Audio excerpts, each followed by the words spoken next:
top 5 most commonly prescribed drugs. Those are all things, all conditions that can be alleviated, or I dare say even cured, through a daily practice of yoga. Hello and happy 4th of July week. Thank you for tuning in. This is Dharma Talk episode number 19. I'm your host, Henry Winslow, and that little soundbite was my guest this week, Jeff Chen. Now, before we dive too deep into the show, I want to make a quick but heartfelt shout out to 3 listeners of the podcast, Bridget Pajunen, Arian Osman, and Sebastian Kent. These 3 listeners took the initiative to make a donation to Dharma Talk. And I have to say, I am so grateful for that because this show actually cost me money to produce. I don't have any sponsors, so really it's just an expensive hobby. But I love to do it, and I really appreciate the support. So thank you so much to you 3. And if anyone else would like to make a contribution to keep Dharma Talk going, there's an easy PayPal button to do that at henrywins.com. Okay, back to our regularly scheduled programming, back to Jeff Chen. Jeff is someone that I know from my time living in Austin, Texas. He's co-owner of a studio down there called Pure Yoga Texas in Austin and Dallas. But this week, we're not talking so much about the studio. We're talking about one of his other projects, an organization called Pure Action. And Pure Action is doing a few different things. If you've listened to the show for a while, you might remember from episode 12, an interview with Jeannie Heaton, where she talked about some of the community outreach work that Pure Action is involved with, and she's also doing with One Posture at a Time to bring yoga to addiction recovery centers. That's one part of the puzzle. And then the other piece, which we talk quite a bit about on this episode, is bringing hard scientific evidence and data to back up this practice, this transformative practice of yoga that we all know from our own experience. But Pure Action is gathering scientific proof to back that up. And we talk about why it's so important to validate the therapeutic value of yoga with hard data and whom Pure Action is really trying to convince with this stuff. We do talk about why philanthropic yoga outreach has made such a tremendous impact in these addiction recovery centers, but has fallen flat in other avenues of community outreach, like schools and other areas. And then we talk about how yoga teachers and yoga practitioners can access cutting-edge information live at an event that Pure Action is putting on this fall, and get involved in this community of yogis and researchers who are really committed to advancing our understanding and access to yoga therapy. So I'm excited for you to check out this interview and learn from Jeff. It was always a pleasure to hang out with him. I got to see him this past weekend at the USA Yoga National event, another project that he's involved with. Jeff is just one of those guys who's got to get involved and move the needle in all sorts of different ways. So check out this interview right after these announcements. Dharma Talk super fans, I know some of you have been asking about this and waiting for it, so I'm excited to announce that our Dharma Talk shop is now live. And this shop is in partnership with We Are Yoga. Check back to episode number 3 for my interview with the founder, Will Jones. They're doing all kinds of fun stuff, not just with products, but with events and retreats and all that good stuff. So go check out the store. We've got t-shirts, hats. By the time you're listening to this, there may be some leggings up there as well. And you can get 10% off your order with code HenryWay. That's not just on the Dharma Talk stuff. That's on the entire We Are Yoga website. You get there through henrywins.com/way, W-A-Y, or you can navigate through weareyoga.com. Who's ready for summer vacation? Later this month, July 19th through 22nd, I'm going to be in Chicago for Chicago Waycation with We Are Yoga and 105F, Chicago's original hot yoga studio. I'm teaching vinyasa class and a special workshop on Uddiyana Bandha and Kriya, but personally, I'm really excited about taking class and workshops from all the other amazing teachers who are going to be there, like my friend Gianna Purcell, who appeared on episode 5 of this podcast. So if you want to come do all the yoga, learn a few things, and have a lot of fun, then sign up and use my special promo code HenryWeiChai to get 10% off your 4-day pass. Details and sign up are at henrywins.com/events. If you're looking to rapidly advance your yoga practice in a short amount of time, or your understanding of the subtler practices of yoga, consider applying to the Labor Day immersion at Lighthouse Yoga School. Jared McCann, Aviad Sasi, and I will be leading this 30-hour, 4-day intensive yoga study to help you advance your asana practice, to be sure. Lots of classes and focused posture clinics. But more importantly, there will be a group sadhana every morning. And it's our goal that you'll be able to walk away with a spiritual practice that supports you for the rest of your life. So get the details on that and sign up at henrywins.com/events.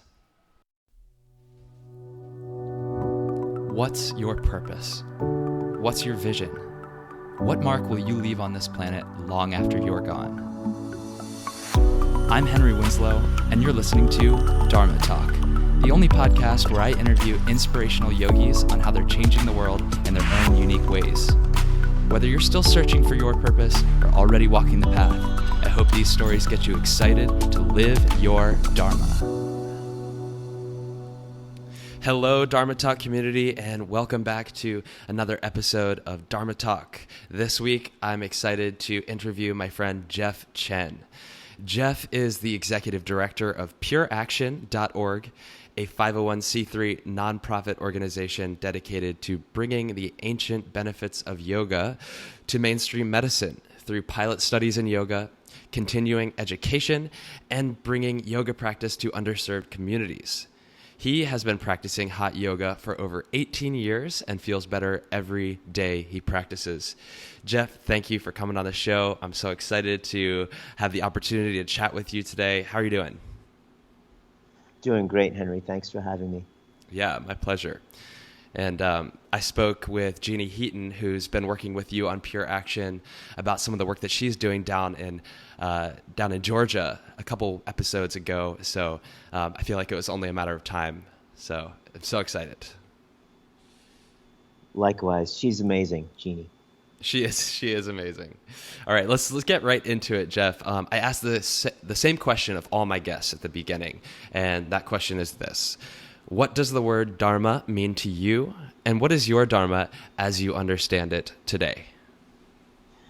All right, that's a big question. I believe that we are all one.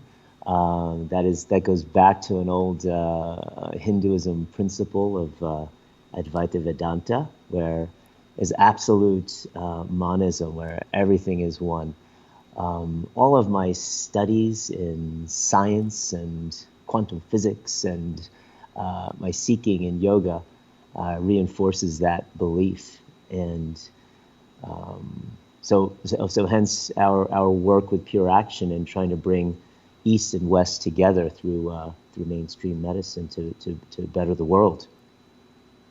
Yeah, I love that personally, because a lot of people tend to think of, especially people who are not very familiar with yoga, tend to think that there's this dichotomy between what can be proven with science and what is, woo-woo, hippy-dippy, and requires only faith.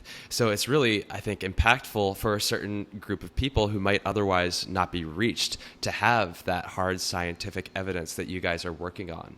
So major ups to you on that. I'd love to hear a little bit more about what you're working on. So specifically, what is the goal? What is the objective of Pure Action? Oh, wow. So Pure Action has a pretty high vision. It's to heal the world with yoga. And it's doing that through connecting East and Western medicine, the ancient benefits of yoga, and trying to bring it into the healthcare system here in the West.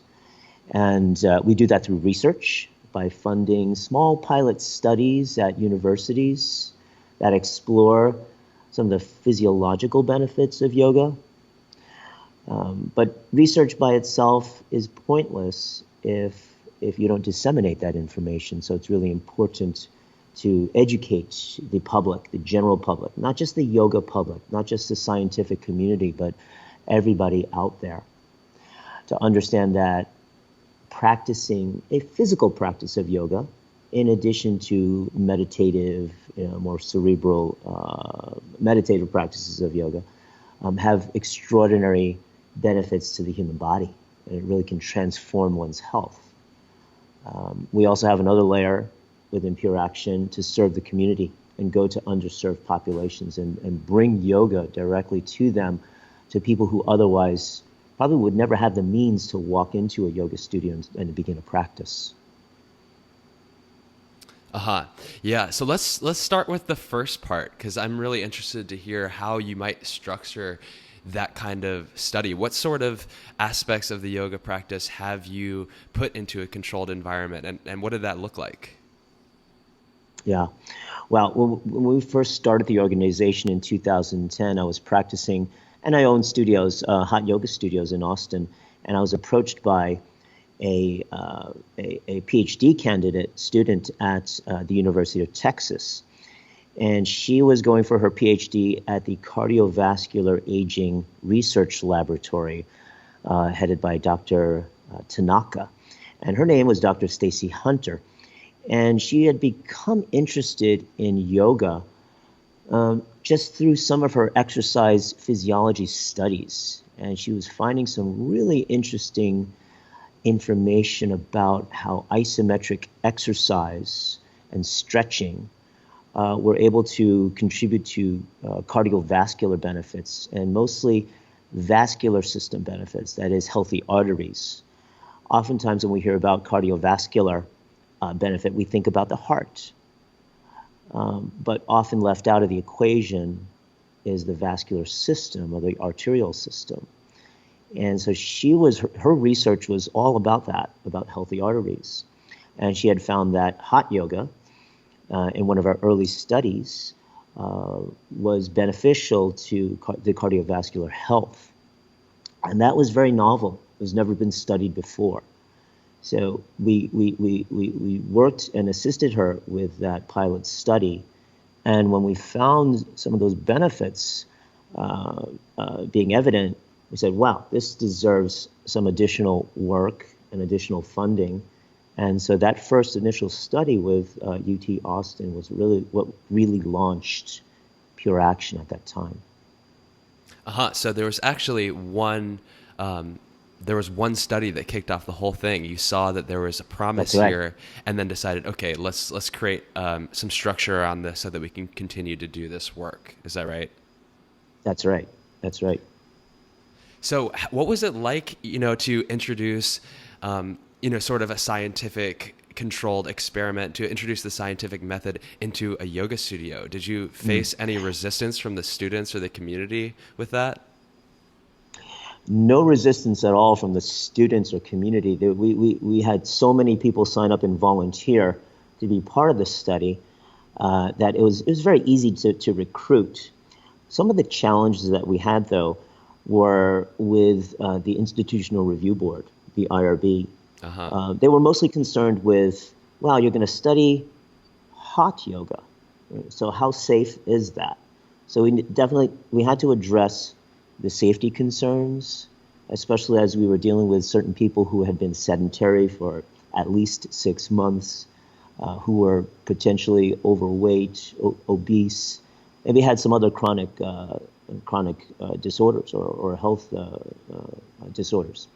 So safety was a concern which we were able to address, and I think nowadays those obstacles are overcome through the increase in yoga research that is being performed. I think IRBs are much more aware of yoga. Back then it was difficult. Also, designing a study is challenging because to standardize a protocol. In India, there are lots of yoga studies that are done, and in India, much of the yoga is practiced one-on-one between teacher and students. So the general practice of yoga can be changed, or the protocol can be changed. They're studying, hey, what's the efficacy of yoga when I'm dealing with one-on-one teacher and student? That's far different from here in the US, where we're trying to design a study around a yoga class. So the yoga class environment needs to be pretty well controlled in terms of the posture sequence, the climate, if that is in a hot yoga studio, the teaching, the instruction. And one of the other challenges with studies in yoga is when you're recruiting people who have not practiced or have very little practice experience, and you're asking them to come to a yoga class 3 times a week for anywhere from 8 to 12 weeks, or 4 to 12 weeks, depending on the nature of the study, you're apt to find some people fall off the study. So you have to over-recruit. And then the last challenge is that we face with certain recent studies is control groups, control populations. And when you're trying to recruit people and you tell them you're either going to participate in yoga or we're going to ask you to do nothing for the next 10 or 12 weeks. Ooh. That often comes, that comes up as a surprise, because most people are motivated. They come in, they want to get healthy. They want to be part of this study. Yeah. And then to be told, wait a minute, hold on, that's usually an obstacle. So Right. Now you're actually expressly prohibited from doing yoga, even if you are motivated to do so. Right. that's right, and they can't do any other form of exercise as well. They have to still stay in the unhealthy condition that they started with. Oh, yeah. That must be very tough. But I imagine that's similar for any medicinal study, right? I mean, people who sign up to test a new pharmaceutical drug in a phase 3 trial or what have you, that's always an obstacle, I suppose. Yes, certainly. Well, okay. So Jeff, I'd like to hear now a little bit about your personal practice, because we all know that to put yourself at the forefront of this research and to make that your priority, you must be motivated by something that you found in your own practice. So what does your personal practice look like these days? How has it changed over time? And, most of all, how has it supported you in this mission with Pure Action?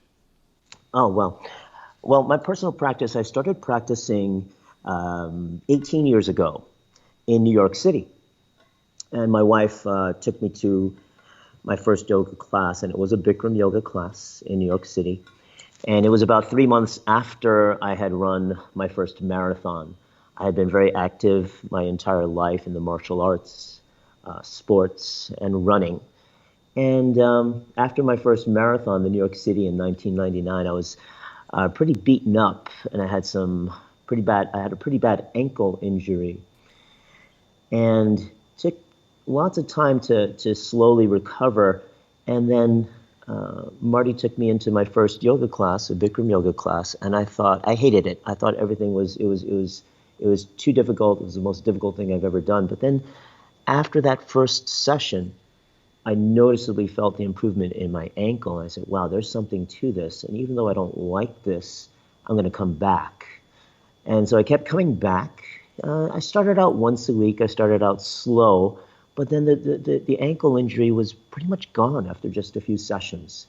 I said, there's definitely something to this. And I was supplementing yoga with all of my other physical practices, with weightlifting and martial arts. And I said, let me explore. And at that time, I was living in New York, and there was yoga everywhere. So I tried all different types of yoga. And I just kept coming back to hot yoga. That just became my personal preference, because I felt that it was very restorative for my other physical activities. And then shortly thereafter, my wife, Marty, she decided to go to a teacher training, open a yoga studio. And then I've been involved in yoga studios either as the spouse of an owner or eventually as an owner since 2003.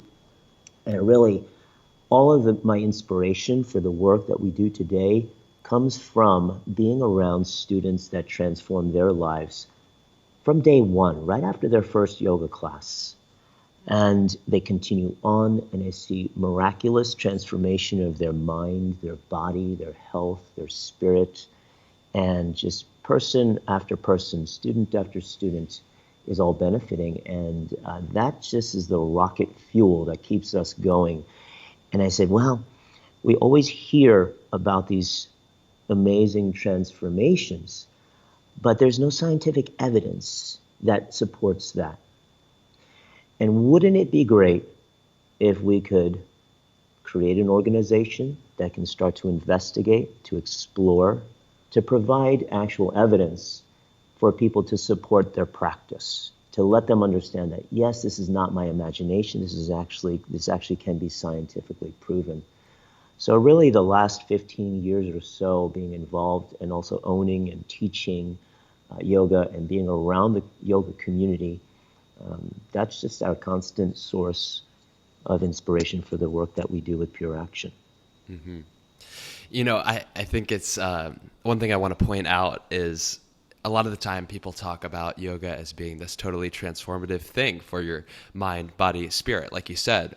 But it's interesting and poignant that the piece that brought you back after your first one, despite the discomfort, despite not really actually enjoying the physical process at the time, was that you felt a transformation in the subtlest little acute thing, your ankle.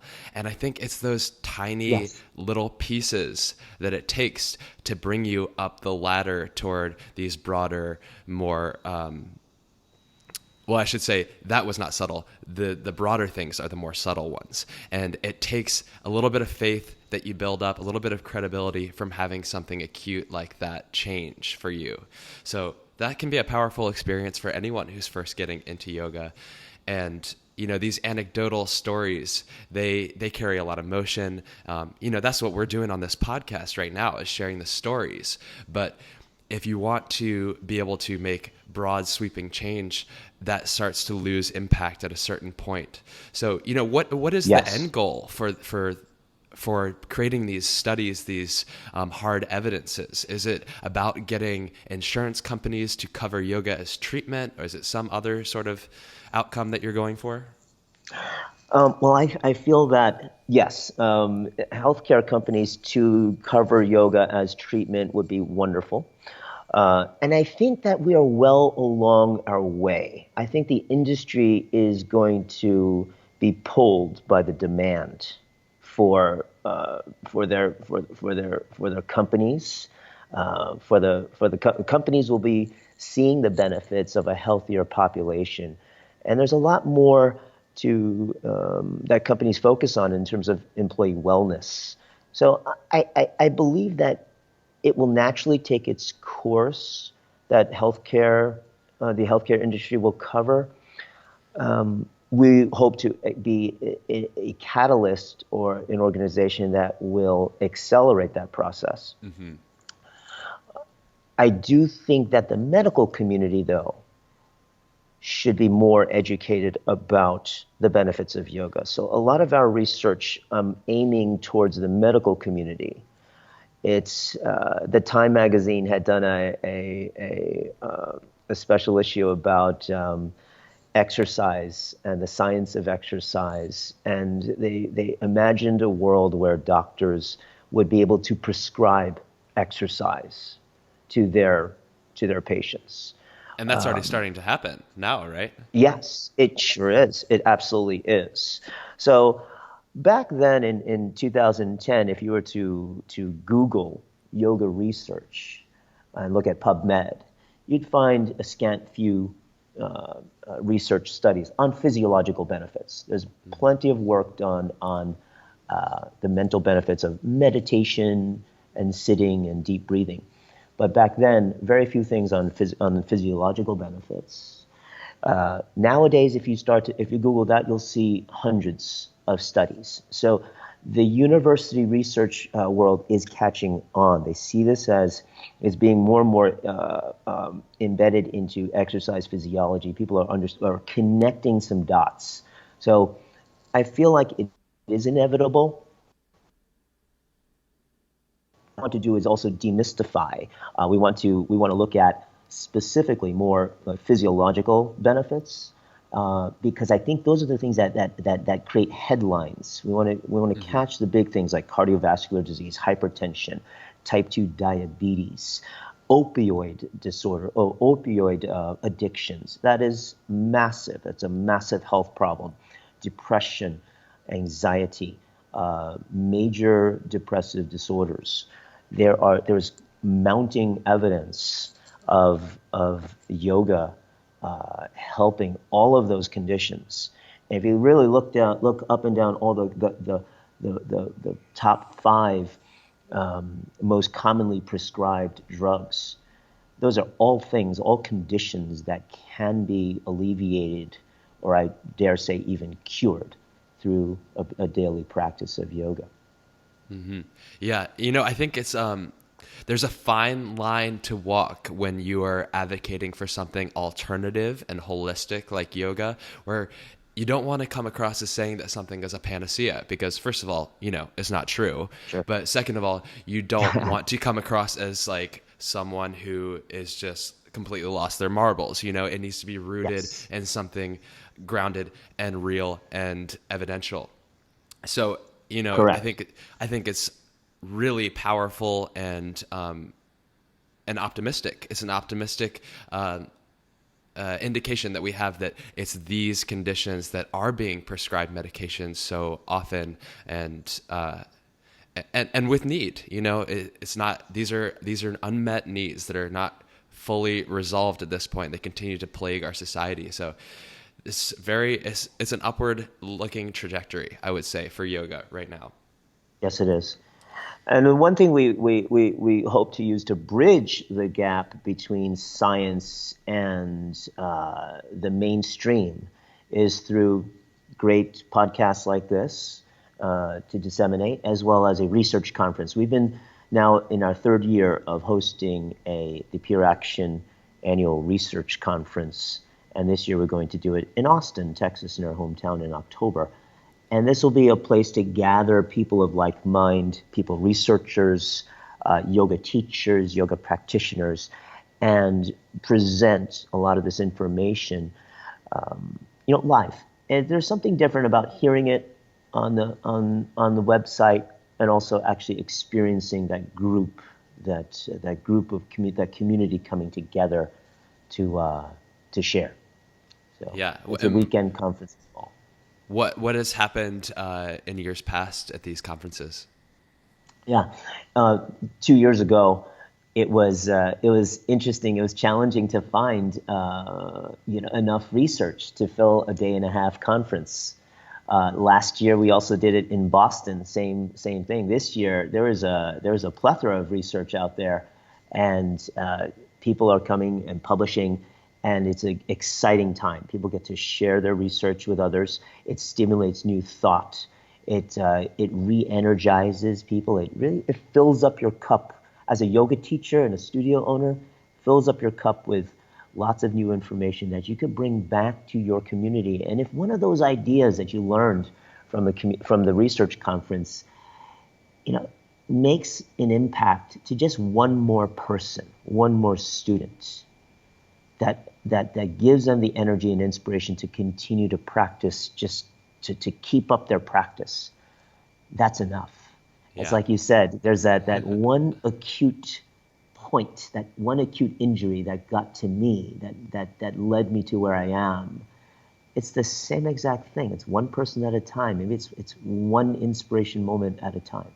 Yeah, it's so true. It's so true. We want to have these we want to have this major, broad sweeping impact, but the things that you really feel are the pinpointed, specific moments, always, with everything. Yes. There's so many different follow-ups and directions we could take this. So we're obviously not going to be able to cover off on everything, but I do want to hear about some of the kind of charitable work that you're doing with the other arm of the nonprofit. Because you did mention opioid addiction. I want to take you in that direction. So how are you serving that population in Austin and beyond? Yes. In Austin, there are dozens of treatment facilities, and many of them have opened up in the last several years because of the demand for them. We currently bring yoga at least once a week to 5 different treatment centers in the Central Texas area, right around Austin. And our first one, we had introduced yoga to them about 5 years ago, 5 or 6 years ago, and we've been going there consistently every week. And we also serve transitional housing, so people who go from homelessness to their first home. There's some foundation communities in Austin. We're also going to some teenage and youth detention centers. And opioid addiction is everywhere. But when we go to the specific recovery centers, oftentimes they're incorporating other exercise, but also is very physical, vigorous exercise.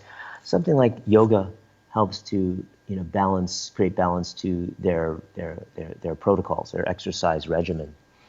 One particularly inspiring story. About 4 years ago, we had gone to a recovery center, and we would teach the men and the women separately because they were segregated.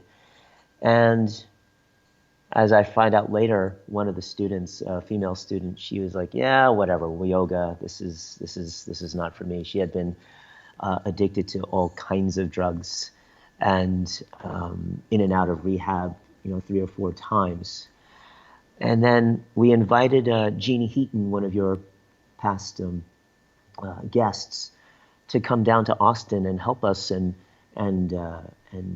teach a class in September, which was National Recovery Awareness Month.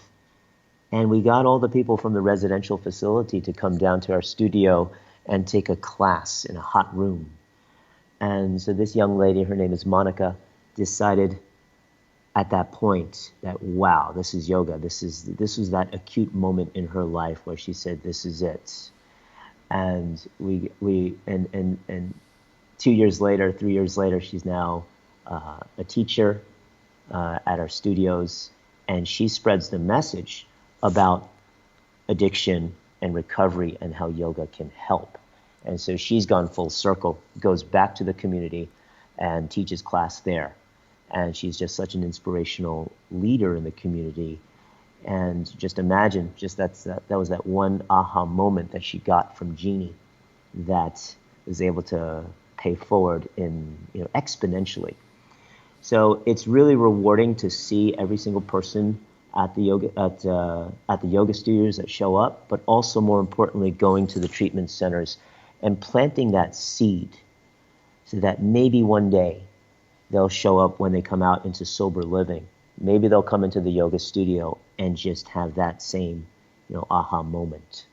Yeah, that is such a powerful story, and it gives me chills. I mean, I know Monica, of course, and boy, is she ever an inspiration. I mean, she's sharing so much. She's so vulnerable with her story, sharing it out on social media, talking about all Yes. the depths and darkness of her addiction and depression throughout that whole period. And to see her transformation is just, it's awe-inspiring, quite honestly. Yeah. And for you, that's just such a cool effect to not only be able to touch that one person, but to see that person go out and spread and have this ripple effect that you can't create. It's exponential when you can change someone who goes out and changes others. Absolutely. Yeah. I mean, it's not something that I could have done, but we planted a seed for her to do. And she's got all the rocket fuel for her mission in life, right? Exactly. Yeah. And now all these people who might otherwise not have given Pure Action a chance because it doesn't seem to be connected to their experience now have someone that they can empathize with who's got a platform to speak to. So yeah, it just empowers the whole mission. Yes, it does. Yes, it does. Jeff, I'd like to hear, that's like a really successful, powerful story, but I know it hasn't always been easy. I know you've hit some challenges along the way. Can you tell us about something like that? Yes. I know that there's always been some starts and stops we had many irons in the fire. We tried bringing yoga to schools, to charter schools, to hospice, or not hospice, but skilled nursing and assisted living.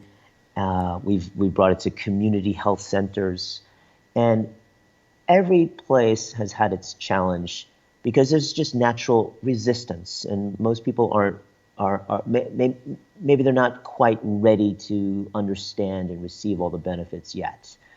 The addiction recovery centers, the treatment centers, people are actually seekers. They're seeking a way out. They're seeking community. They're seeking a new community, a healthy community. So there's quite a bit that gets someone to a recovery center, and there's a little bit more friction. There's a little bit more of a stick factor there.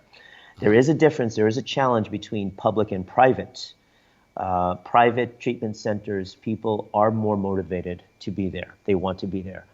Public treatment centers, we've encountered several of those, and we still go there, but those are often court mandated, and it's a different group of people that aren't excited to be in the yoga class.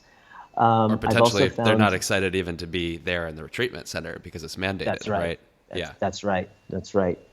And as far as the youth programs go, also some challenges there. Often with the youth, you really need to coach. You work with them one-on-one.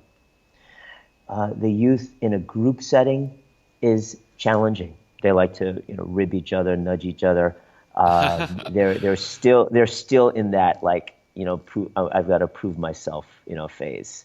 But when you take them to the side and work with them one-on-one, then you can start to actually understand the real person behind that cloud, behind that facade that they put up. So challenges are so oftentimes the one-to-one teacher-student relationship is necessary, and but that poses some big challenges, certainly funding-wise. Sure, yeah. So, and just the scalability of it, right? Scalability, correct.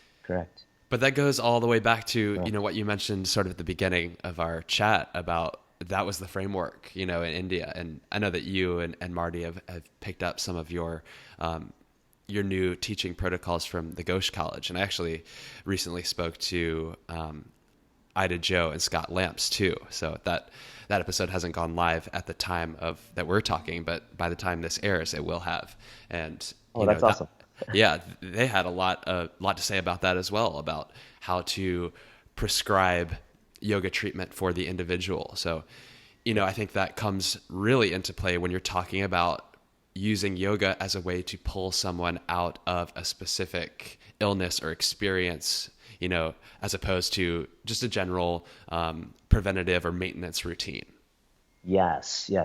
Yoga therapy is now starting to really blossom. What used to be the idea of a yoga class, all right, we can have 20, 30, 40 people in the same room, all attempting the same thing, and everybody's going to get some benefit. That's the broad brushstroke.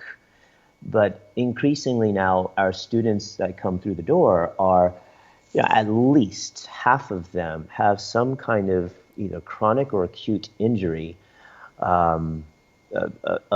Probably 1 in 3 are on some type of antidepressive medication.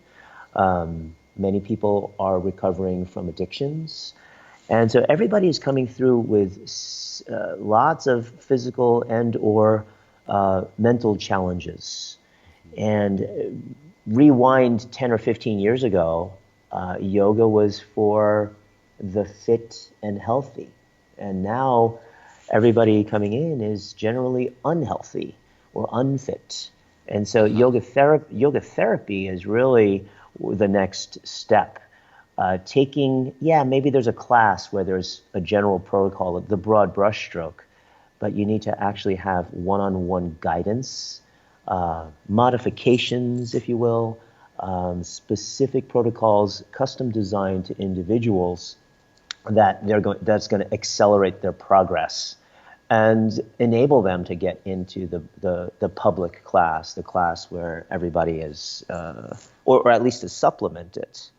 So Yeah. yoga therapy is something we are promoting, we are encouraging, and it comes and we're starting to do weekly classes in yoga therapy here in Austin. So really, anybody who has any particular questions or concerns about injuries, come on in, and we'll figure out how we can customize something for you to do at home. And you're doing that at Pure, not through Pure Action. Yes, we are At the studios. Yeah. at the studios. Yes, at the Mm-hmm. studios. Do you find that the population that comes into the studios has shifted, or are you talking more about what you're doing in the outreach? When you talk about people coming Definitely. in with the drama and the trauma. Yes, yes. Definitely the population of students in the studios, the Oh yoga wow. studios, Okay. definitely has changed. Definitely has changed. A big demographic shift over the last 5 years. Well, yeah. I mean, if you look Which back at which says that all the stories of when Bikram first came over to Beverly Hills, it was only the rich and famous. It was the lifestyle of the rich and famous to go and practice yoga with this this Indian guru mystic. But now it's become that's right. something much more. It's here for you when you have something that you want to work through. That's right. Much more mainstream. People hear about it. It's become much more common knowledge that yoga is generally good for you, right? Yep. And that's all part of the work that you're doing, Jeff. So major props to you for that. Thank you. Apart from getting your message out on this podcast, Jeff, what are you doing today to live your Dharma? Today. Well, this last weekend, Marty and I went to the Art of Living Foundation's happiness program. And so what they gave us was some tools for meditation. And just before our Dharma talk here, I did my daily meditation. And that was something that I've been seeking for many years since I've been starting my physical yoga practice. And now I've been finally able to put something into practice, and it's through the Art of Living Foundation. So today and every day from now forward, I'm incorporating at least a 30-minute meditation in the morning when I wake up. And I feel like that sets my mind straight and ready for the day, so I could I could perform at the highest level that I need to. Do you mind sharing what the meditation entails? Yes, it is the Art of Living Foundation was founded by Sri Ravi Shankar. It's a very big global organization in 150 plus countries. And he was involved in the first International Day of Yoga at the UN in New York City, I think in 2014, I believe. And his message is the happiness program is through a Sudarshan Kriya practice. And it's breathing. It's nothing but breath. And certain breathing exercises in a specific sequence, and followed by a short meditation. And what I found in the happiness program this last weekend, we did this meditation guided by Sri Ravi Shankar, through a recording, of course. He's one of the busiest people on the planet. And what I found so fascinating was that after the meditation, which was about, after the breathing exercises, we were brought into a meditative state that reminded me of Yoga Nidra and Gong meditations. I've done some Gong meditations where your brain goes into that theta mode. Yes, And the theta waves. Yes, it was absolutely amazing. And so I was just able to lie there basically with no thought, but be alert enough to listen to their instruction, as it came out. And I was just fascinated how powerful it was. And so what we left from the weekend were these rhythms of Sri, and embedded in our body and embedded in ourselves. That's the theory behind this, the premise behind Sudarshan Kriya. And by practicing every day, you start to build that rhythm in your body and in your cells. So, endeavor. So I'm gonna say, now that I'm saying that on this podcast, that means that I cannot stop. So thank you, Henry, for giving me that yourself. opportunity to share that. Absolutely. Yeah, we'll hold you accountable. Yes, you will. All right, Jeff. Now seems like as good a time as any to move into what I like to call the prana round. And in the prana round, I'm going to ask you 6 rapid-fire questions and ask you to answer in minimum 1 word, maximum 1 sentence. Understood? Okay. You ready to do this? Okay. Do my best. All right. Number 1, in 1 word, why do you practice yoga? Why do I practice yoga? Is that what you said? In 1 word, why do you practice yoga? Health. What's your favorite yoga pose and why? Mayurasana, because it destroys all of the intestinal impurities. The peacock. The peacock. What's the single best cue or piece of advice you've ever received from a yoga teacher? Breathe. That's a good one. It never gets old, huh? Never. Okay, recommend 1 book, either modern or ancient, for our audience. The Illustrated Book of Yoga. Do you know the author of that, in case there are many? In case, Swami Vishnu Devananda? Oh, yes. Okay, I know the one you're talking about. Yes. Okay. And that will be linked up in the show notes, as always. Okay, next question. Okay. Is yoga for everyone? Absolutely. Okay, last question. How can our audience get in touch with you, and how can we support you in your Dharma? Jeff at pureaction.org, and you can support us by donations as well as attending our research conference this October and just meeting us in person. There's nothing better than shaking hands and hugging people and sharing face-to-face. Amazing. Yeah, absolutely. I will link up to all the socials and the website for Pure Action and drop the link to register for the event too. So, Jeff, thank you so much for your time coming on here and sharing the mission of Pure Action. It's a pleasure to chat with you. Can't wait to connect with you soon in Madison. Thank you, Henry. I'll look forward to seeing you there real soon, next week. If you got something out of this episode, if you like Dharma Talk and want to keep it going, please do me a huge favor and subscribe, rate, and review on iTunes. I know it's not the most convenient thing to do, but it makes all the difference in getting this show out there and more visible to other people who can benefit from it. And hey, if you've got feedback or ideas or you want to get in touch with me, you can do that on Instagram at HenryWins. Otherwise, I'll talk to you next week. And until then, keep living your Dharma.